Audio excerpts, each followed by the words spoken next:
ચૂંટણી અધિકારી અને કલેક્ટર શ્રી આર.કે. મહેતાની ઉપસ્થિતિમાં 7 વિધાનસભા બેઠકના 1845 મતદાન મથકો માટે ઈવીએમ અને વીવીપેટની ફાળવણી કરવામાં આવી છે।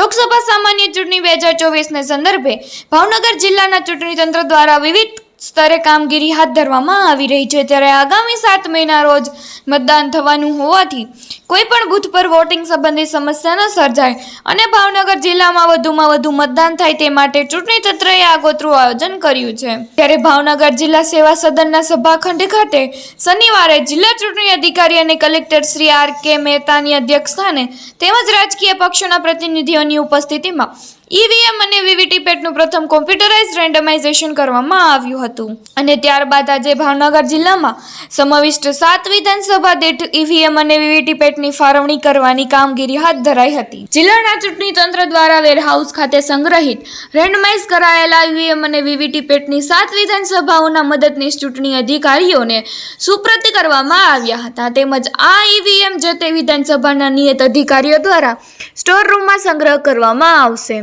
આમ ભાવનગર જિલ્લામાં મહુવા, તળાજા, ગારિયાધાર, ભાવનગર ગ્રામ્ય, ભાવનગર તેમજ ભાવનગર પશ્ચિમ મતક્ષેત્ર માટે કુલ 2302 બીયુ બુલેટ યુનિટ અને કુલ 2302 સીયુ કંટ્રોલ યુનિટ તેમજ કુલ 2489 વીવીપેટની ફાળવણી કરવામાં આવી છે।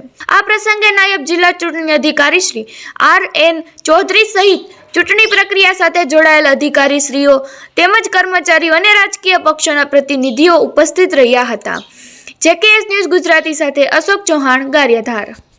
આજરોજ ભાવનગર જિલ્લા માટે લોકસભાની સામાન્ય ચૂંટણી માટે જે ઇલેક્ટ્રોનિક વોટિંગ મશીનનો સેટ છે, વીવીપેટ, બીયુ અને સીયુ, એનું ફિઝિકલ રેન્ડમાઇઝેશન કરવામાં આવી રહ્યું છે। આપને ધ્યાન છે કે ગયા શનિવારે અમે લોકોએ રાજકીય પક્ષોની હાજરીમાં કોમ્પ્યુટર ઉપર આ રેન્ડમાઇઝેશન અમે કરી દીધેલું। આજે અમે જુદા જુદા આપણા 7 મત વિભાગ છે, મહુવા, ગારિયાધાર, પાલીતાણા, ભાવનગર ગ્રામ્ય, ભાવનગર પશ્ચિમ પૂર્વ, આ પ્રકારની આપણી જે 7 વિધાનસભા મત વિભાગ છે ભાવનગર જિલ્લાના, એના ઇલેક્ટ્રોનિક વોટિંગ મશીન અમે લોકો હવે મતદાન માટે વાપરવા માટે અને થોડા ઘણા તાલીમમાં વાપરવા માટે જે તે વિધાનસભા મત વિભાગને આપવા માટેનું રેન્ડમાઇઝેશન કરી રહ્યા છીએ।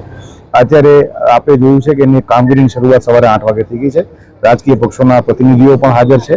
હવે આ મશીન જે છે એ સંબંધિત મત વિભાગના અધિકારીને અમે આપ જોશો અહીંયા અમે લોકોએ મંડપ બનાવ્યા છે, એની અંદર એ લોકો પોતાના મશીન સંભાળશે, સ્કેન કરશે અને એને એલોટ કરેલા મશીન પૈકીનું જ મશીન છે એની ખાતરી થયેથી એ લોકો આ બધા મશીન સંભાળી અને પોતપોતાના વિધાનસભા મત વિભાગમાં જશે। આ પ્રક્રિયા મોડી સાંજ સુધી ચાલવાની સંભાવના છે।